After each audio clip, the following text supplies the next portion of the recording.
Estamos nos aproximando do fim dessa série da história do Japão. Uma história rica em detalhes, sobre os conflitos enfrentados pelo Japão. Guerras, traições, conquistas e percas definem essa história. Hoje iremos conhecer o período Sengoku e como foi a interação do Japão com o Ocidente. E entre outras partes da história. Gostando do vídeo, deixe seu like, inscreva-se no canal, compartilhe o vídeo e comente o que vocês estão achando dessa série sobre o Japão. Na descrição segue o link da playlist com todos os vídeos dessa série. Sem mais delongas, bora para o vídeo. Período Sengoku, de 1467 a 1568, após um breve período de relativa instabilidade, desenvolveu-se uma certa abstinência política durante o shogunato de Ashikaga Yoshimasa, neto do famoso Yoshimitsu. Ashikaga Yoshimasa havia se dedicado por longo prazo às questões artísticas e culturais, pelo que se encontrava completamente ignoto sobre a situação econômica e política do país. Com isto, os proprietários aproveitaram-se deste oportuno momento e começaram uma disputa interna pelo poder e pelas terras, acontecimento que ficou conhecido como a Guerra de Nino no Han. De uma disputa entre Osawa Katsumoto e Sen Yamane escalou para uma guerra que envolveu todo o país, incluindo o shogunato Ashikaga e uma série de daimyos de várias regiões do Japão. Este período da história, que se estabeleceu entre 1467 e 1568, ficou conhecido como o período Sengoku, japonês, Sengoku Jidai. É justamente neste clima de instabilidade e inúmeros conflitos que a participação dos samurais teve significante importância. Das figuras mais importantes deste período destacam-se Takeda Shingen e Uesugi Kenshin, cuja lendária rivalidade serviu de inspiração para várias obras literárias. Os exércitos de Shingen e Kenshin enfrentaram-se nas famosas batalhas de Kawanakajima, de 1553 a 1564. Apesar de a maioria das batalhas não passarem de meras guerrilhas, a Quarta Batalha de Kawanakajima, que ocorreu em 1561, teve grande importância na aplicação de várias táticas de combates. Esta batalha resultou em grandes perdas para ambos os lados, distinguindo-se de qualquer outra batalha do período Sengoku. O confronto corpo a corpo entre os dois líderes resultou num desfecho em igualdade de circunstâncias no final do combate. A guerra derrubou a ordem do Estado Antigo, assim como o sistema de territórios privados, contudo esclareceu a capacidade da classe guerreira e camponesa perante tais eventualidades, uma vez que teriam sido instituídas entidades autônomas locais. Da mesma forma, as cidades edificadas nas principais vias de circulação do Japão passaram a ser administradas por cidadãos armados. Os daimyos que conseguiram agrupar estas localidades autônomas ao seu poder político obtinham um maior estatuto e poder. Esta dinâmica, com o surgimento de novos centros políticos e econômicos através do país, fez com que a sociedade do período Sengoku se tornasse bastante diferente da que anteriormente existia, onde o poder estava antes concentrado apenas na capital. Com estes excessivos confrontos internos pelo desejo de mais poder e mais terras, era só uma questão de tempo até que um poderoso daimyo tentasse alcançar Kyoto, com o objetivo de derrubar o shogun, como aconteceu em 1560. Acompanhado por um imenso exército, Imagawa Yoshimoto, de 1519 a 1560, marchou em direção à capital com a finalidade de derrubar o então líder. No entanto, ele não contava em enfrentar as tropas de Oda Nobunaga, um daimyo secundário que se encontrava em desvantagem em relação a Imagawa numa proporção de 12 soldados para 1. Yoshimoto, confiante do seu poder militar, havia celebrado a vitória antes mesmo de a batalha terminar.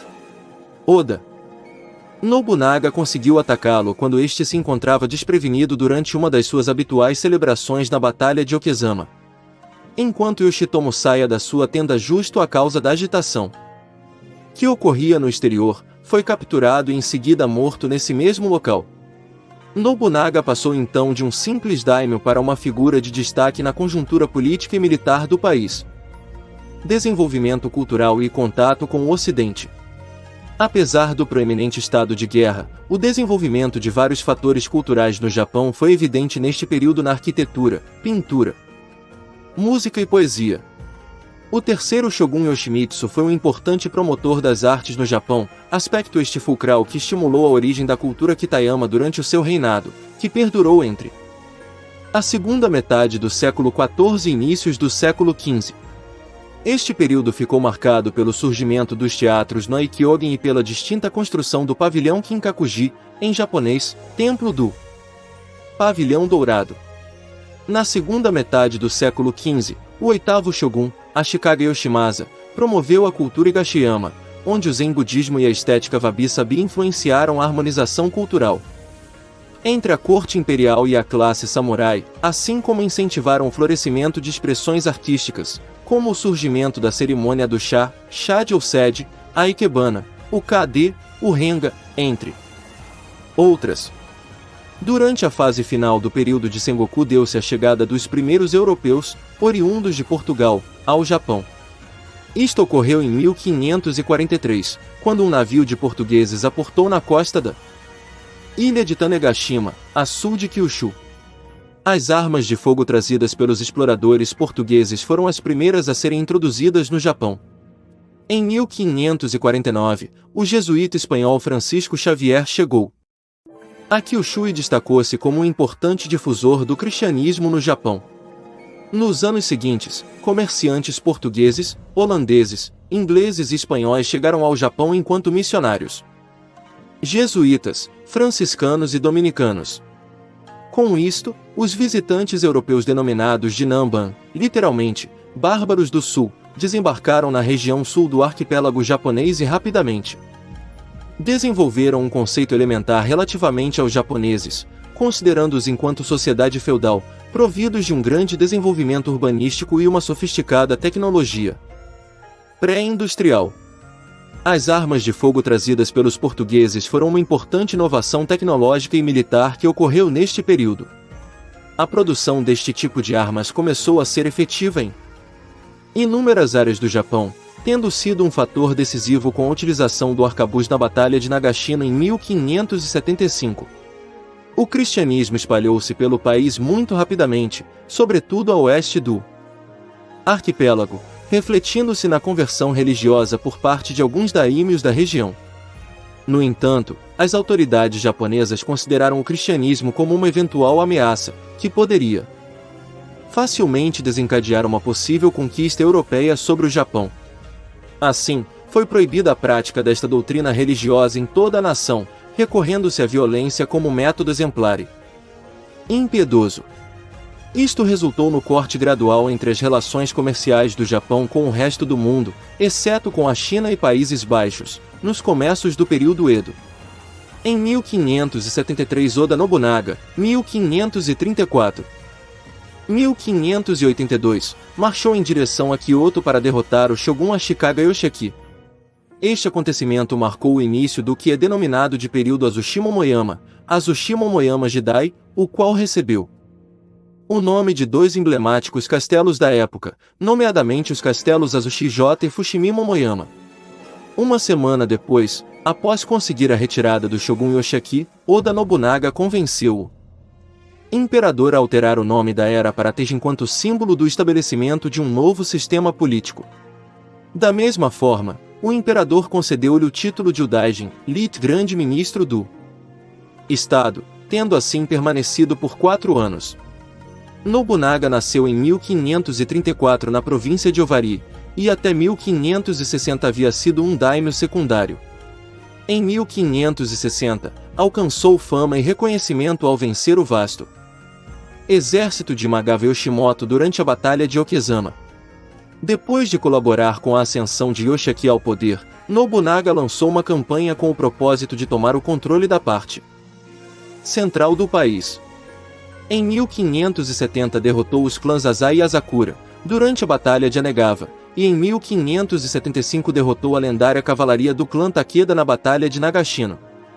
Outros dos seus principais inimigos foram os monges guerreiros Ikuiki, membros da seita budista de Jushinshu, uma rivalidade que perdurou durante 12 anos, 10 dos quais persistiu o mais duradouro cerco da história. Cerco da Fortaleza Ishiyama Onganji. Toyotomi Hideyoshi, de 1536 a 1598, teve um importante papel político e militar no Japão. Distinto pela sua destreza no campo de batalha, acabou por se tornar um dos principais generais do clã Oda. Tokugawa Ieyasu, de 1542 a 1616, passou a maior parte da sua infância como refém na corte de Imagawa Yoshimoto, uma vez que o seu clã era feudatário dos Imagawa. Após a vitória de Oda Nobunaga sobre Yoshimoto, inúmeros daimyo retiraram-se do país e outros tornaram-se independentes ou declararam-se aliados do clã Oda, como ocorrido com o próprio Ieyasu. Uma vez que o feudo de Ieyasu se situava no centro do Japão, este evitou assistir a campanhas de pacificação em Shikoku e Kyushu. Apesar de tudo, foi forçado a enfrentar o clã HJ tardio, Go HJ Shi, no cerco de Odawara, 1590. Alcançada a vitória sobre os HJ, Hideyoshi concedeu a Ieyasu as terras penhoradas, transferindo a capital para Edo, actual Tóquio. A sua nova localização em Kyushu possibilitou-lhe evitar participar nas invasões japonesas na Coreia, guerra esta que exauriu significativamente os exércitos dos seus principais rivais. Batalha de Sekigahara. Após a morte de Hideyoshi, Tokugawa Ieyasu começou a estabelecer uma série de alianças com importantes figuras do país através de casamentos combinados. Contudo, Ishida Mitsunari, um dos 5 Bug, magistrado, desenvolveu alianças contra Ieyasu. Os dois exércitos enfrentaram-se naquela que é conhecida Batalha de Sekigahara, Sekigahara no Tatakai, que teve lugar na Vila Sekigahara, da província de Gifu, a 21 de outubro, 15 de setembro, no antigo calendário chinês. Ieyasu saiu vitorioso, depois de vários generais do exército do leste decidirem mudar de lado no decorrer do conflito. Ishida Mitsunari foi forçado a fugir, no entanto acabou por ser capturado e decapitado em Kyoto. Com esta vitória, Ieyasu tornou-se a maior figura política e militar do país. Essa foi a penúltima parte dessa série. Espero que vocês estejam gostando. Continuem acompanhando os vídeos para acompanhar o desfecho dessa história. Fiquem todos com Deus e até o próximo vídeo.